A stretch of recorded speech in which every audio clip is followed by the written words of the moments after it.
Once wealthy a nation in Latin America, endowed with fertile plains, mineral riches, and educated people, suddenly slipping into deep economic instability. A country that only 3 decades ago seemed destined for prosperity now finds itself contending with inflation rates above 200%, currency collapse, recurring debt defaults, all signs of a systemic crisis.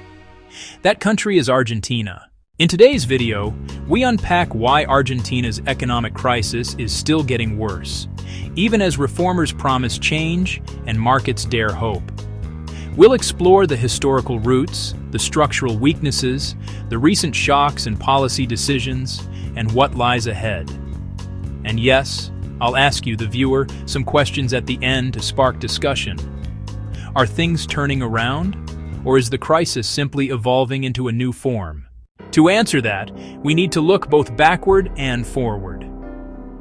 Argentina's story is one of recurring hope and heartbreak, a cycle that repeats itself every decade.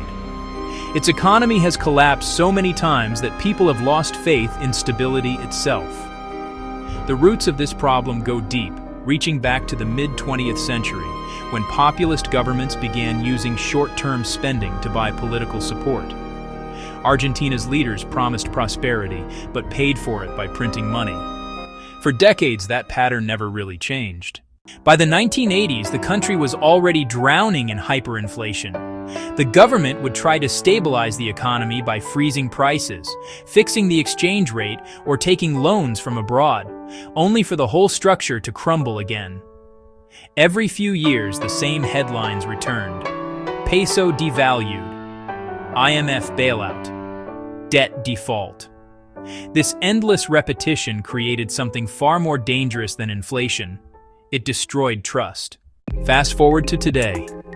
The inflation rate has soared above 200%, one of the highest in the world. Prices rise so fast that shopkeepers change labels several times a week. Savings vanish overnight, and the peso loses value almost as soon as people earn it. To survive, many Argentines now trade in dollars or even cryptocurrencies, just to escape the national currency's collapse. The problem isn't just bad luck, it's structural. Argentina spends more than it earns, imports more than it exports, and borrows more than it can repay. Every time it prints money to fill the gap, inflation gets worse, which in turn weakens the peso, which then makes imports more expensive, feeding the cycle again. The country's dependence on agricultural exports adds another layer of fragility. Soybeans, beef, and grains bring in foreign currency. But when global prices fall or drought hits the pampas, Argentina's revenues collapse. Factories shut down, jobs disappear, and the government is forced to borrow once again. These cycles of boom and bust have left the country trapped in a narrow corridor, unable to move forward without risking collapse.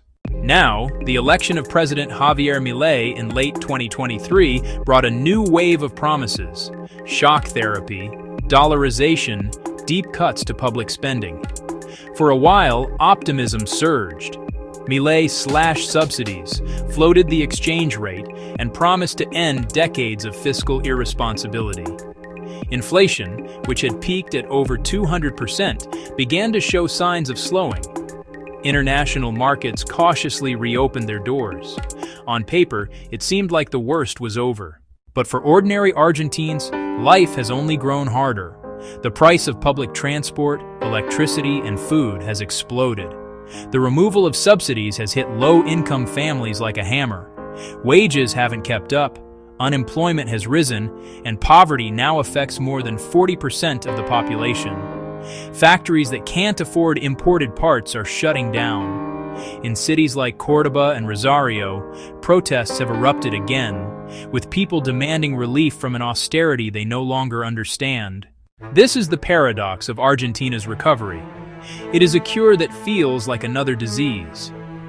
Milei's reforms might help stabilize the economy in the long run, but in the short term, they've deepened the pain.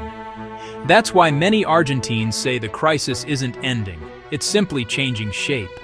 Inflation may be slowing, but prices are still high. The peso may be more stable, but purchasing power is lower than ever. And even with the IMF's support, Argentina's external debt continues to suffocate any hope of real independence. At the heart of the crisis lies a matter of trust. After decades of failed plans, political corruption, and broken promises, few people believe that stability will last. Investors hesitate to bring in capital. Citizens convert their pesos into dollars the moment they can. Businesses avoid long-term planning because no one knows what tomorrow's rules will be. When trust collapses, even good policies struggle to take root. So, why is the crisis still getting worse? Because Argentina isn't just fighting numbers, it's fighting psychology. It's fighting a culture of distrust, a system where short-term fixes always outweigh long-term reform. It's fighting an economy shaped by politics, where governments spend to survive elections rather than to build the future. And yet, beneath the despair, there's still potential.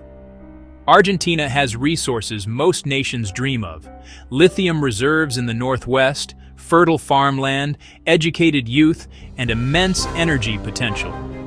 If it can stabilize its currency, strengthen its institutions, and rebuild credibility, there's still a path forward. But that path requires discipline, the kind of discipline that Argentina's politics has rarely shown. The next few years will decide everything. If reforms hold and inflation continues to decline, Argentina could finally break the cycle. But if the social backlash forces another retreat, the country may fall into yet another decade of stagnation and default. So let me ask you, do you think Argentina can truly escape this loop of crisis and reform? Or is it destined to repeat history once again? Let me know your thoughts in the comments below. If you found this video helpful, hit the like button, subscribe for more deep dives into global economies, and I'll see you in the next one.